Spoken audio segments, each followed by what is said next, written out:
Guys, welcome to KKM classes. तो पिछले topic में हमने वैद्युत विभव पढ़ा था। इस टॉपिक में वैद्युत विभवांतर पढ़ेंगे। तो चलिए जानते हैं वैद्युत विभवांतर क्या होता है।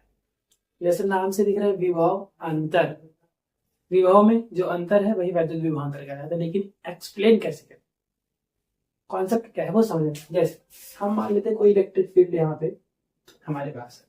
अब यहाँ पे क्या है, कोई विभव रखा हुआ है। अब इस विभव ये बिंदु ए पर है, इस विभव को बिंदु ए से बिंदु बी पे ले जाना है। तो ये वैद्युत क्षेत्र के अंदर ही क्रिया हो रही है। तो वैद्युत क्षेत्र के अंदर देखा क्या है, एकांक धनावेश को वैद्युत क्षेत्र के अंदर एक बिंदु से दूसरे बिंदु तक। तो आप जैसे यहाँ पे देखेंगे, ये आपका क्या है, इलेक्ट्रिक फील्ड है।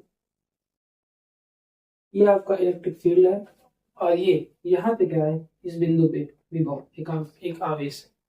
ये आवेश हम प्लस क्यू आवेश है। इस आवेश को यहाँ से यहाँ तक ले आए तो हमें कुछ ना कुछ क्या करना पड़ा, कार्य करना पड़ा, वर्क करना पड़ा।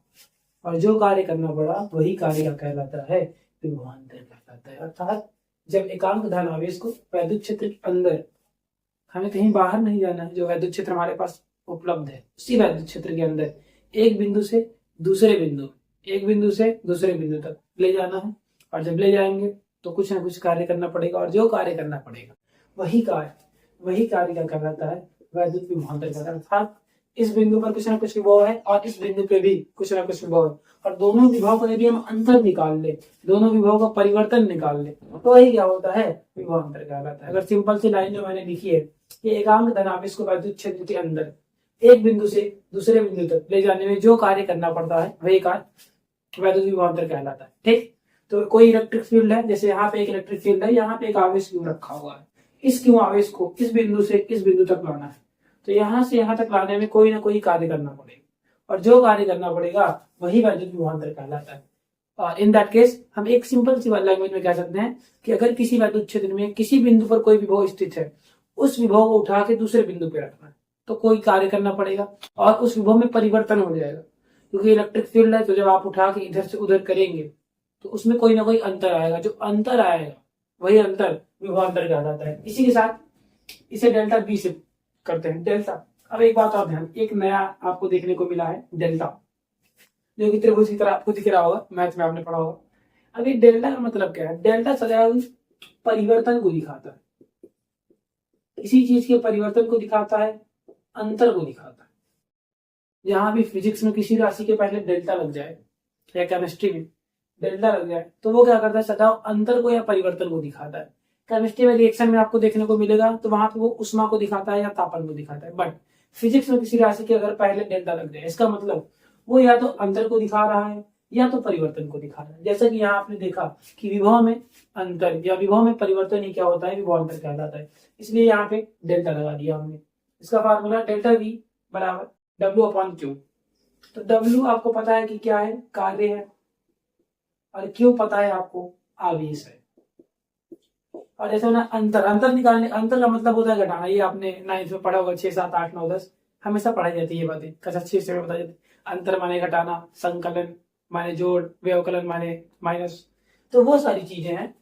तो जब भी हम कोई दो चीज है और उसमें हटा देंगे तो अंतर पता चल जाएगा। जैसे आपके पास मान लीजिए 100 रुपए है, आपके पास 100 रुपए है और आपको किसी ने 50 रुपए दे दिया, तो आपके पास कितने रुपए का अंतर आया, तो आप क्या करेंगे, इसमें से इसको माइनस कर देंगे। जैसे ही 100 - 50 करेंगे तो आपको यहाँ 50 मिल जाएगा। तो 50 रुपए का अंतर आया, डिफरेंस आया, आपके पास 50 रुपए अधिक हो गए।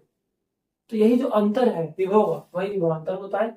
इसी के साथ अगर देखें, डेल्टा वी हमारा वैद्युत विभवांतर है और W जो है किया गया कार्य है, और जो क्यों है वो वैद्युत आवेश है।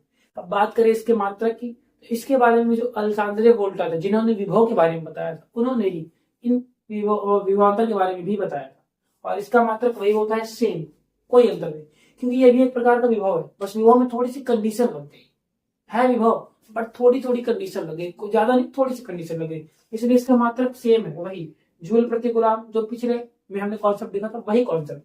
यहाँ कार्य का मात्रक यदि हम बात करें तो कार्य का मात्रक होता है जूल, आवेश का मात्रक होता है कूलम। तो यहाँ से ये निकल गया है जूल प्रति कूलम। तो आप इसके साथ साथ इसको भी ध्यान रखें, क्योंकि एग्जाम में स्पेशली ऑप्शनल क्वेश्चन में आपको यही मिलेगा ज्यादा देखने को, ये बहुत कम देखने को मिलेगा, क्योंकि एग्जामिनर बच्चों को कंफ्यूज करना चाहता है। तो ये एक सिंपल सा टॉपिक है।